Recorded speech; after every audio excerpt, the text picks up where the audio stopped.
Disclaimer.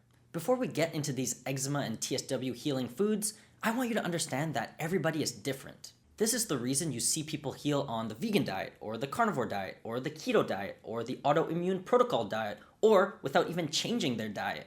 You need to put in the work and determine the best diet for you. These next 5 foods I'm going to be talking about are foods that you might want to consider adding into your diet. However, that does not mean that eating these foods will heal your skin guaranteed. It is possible that one or more of these foods are actually one of your trigger foods. I am actually allergic to one of the foods that I will be bringing up. Also, I will be bringing up animal products in this video, so if you are trying to heal your skin through a vegan diet, this video might not be the best for you, but again, I have seen people heal their skin through vegan diets. Anyways, let's get into the video. Hello everyone, my name is Larry. Welcome to Fighting Eczema. The first food on my list of skin healing foods is lean meats. If you are not eating enough protein, you cannot expect your skin to heal. This is because your skin is mainly made up of the proteins collagen and keratin. If you are not eating enough protein, your body won't have the resources required to rebuild and repair collagen and keratin. Eating lean meats is just one of the easiest ways to get in your protein. Meats are also high in important vitamins and minerals, including iron, vitamin B12, and zinc. It's crazy how many of you out there are probably deficient in iron and vitamin B12 right now. If you notice that you are often tired, it might be worth it to look into your iron and vitamin B12 levels, especially you women out there who are having regular periods. Those of us suffering from skin conditions definitely do not want to be tired all the time because healing the skin is hard work. We cannot be laying around in bed all day if we have a skin condition. We must have the energy to get up and put in the work and do things like meal prep, clean our living environment regularly, and exercise daily. Otherwise, we can't expect our skin to ever heal. Now, when it comes to zinc, a systematic review and meta-analysis done in 2019 found that low zinc levels were associated with atopic dermatitis. Another study done in 2020 found that children who had atopic dermatitis were also more likely to have low zinc levels. And so overall, eating meat is an easy way to get your protein in, as well as to prevent nutrient deficiencies such as iron, vitamin B12, and zinc deficiencies.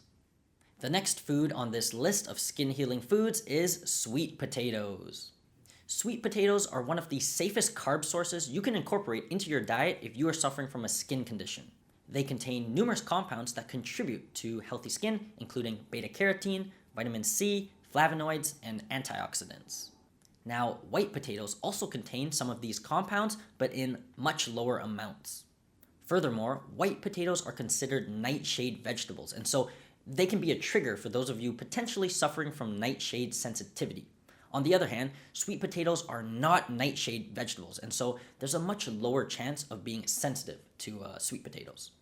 Sweet potatoes also contain healthy fibers, which contribute to a healthy gut microbiome. And if you didn't already know, your gut health is very important when it comes to your skin health. You can watch my full video on the link between gut health and skin health by clicking on the card above. Lastly, sweet potatoes are considered a complex carbohydrate rather than a simple carbohydrate, meaning that they will have a relatively lower glycemic index in comparison to other carbs. This means that when you eat them, they won't spike your blood sugar as much as other foods.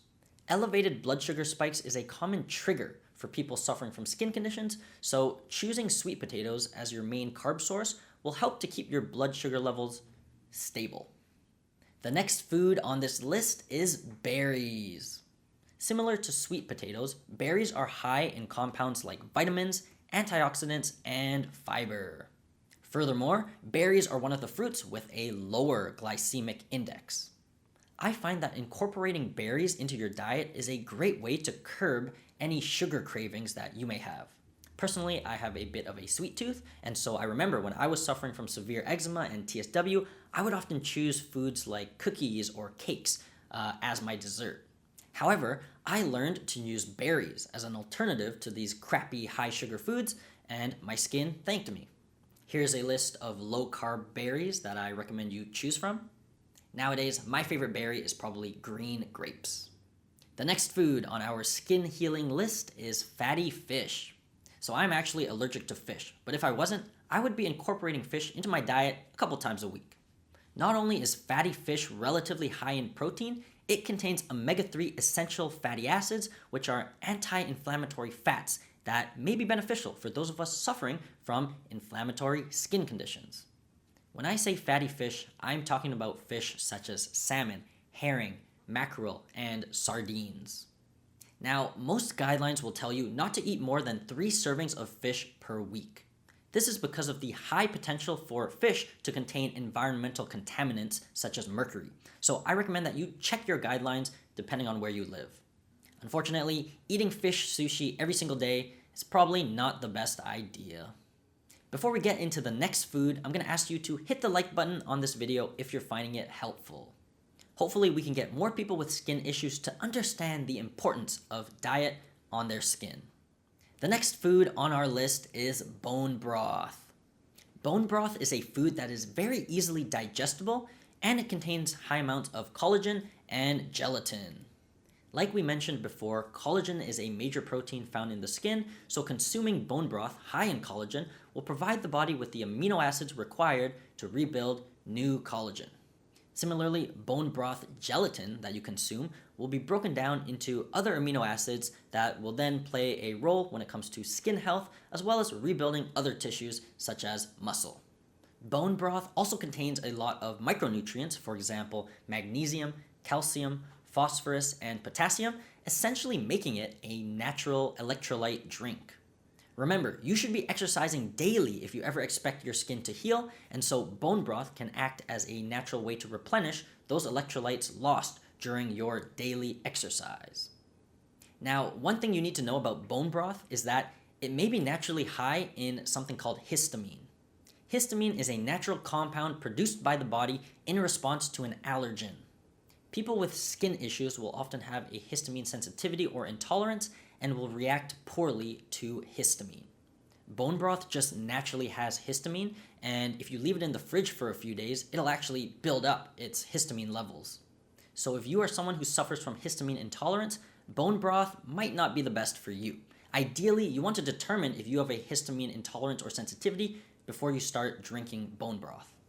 If you would like some support to determine if you have a histamine intolerance, or you want to work with me to optimize your diet, feel free to check out our coaching programs at fightingeczema.com.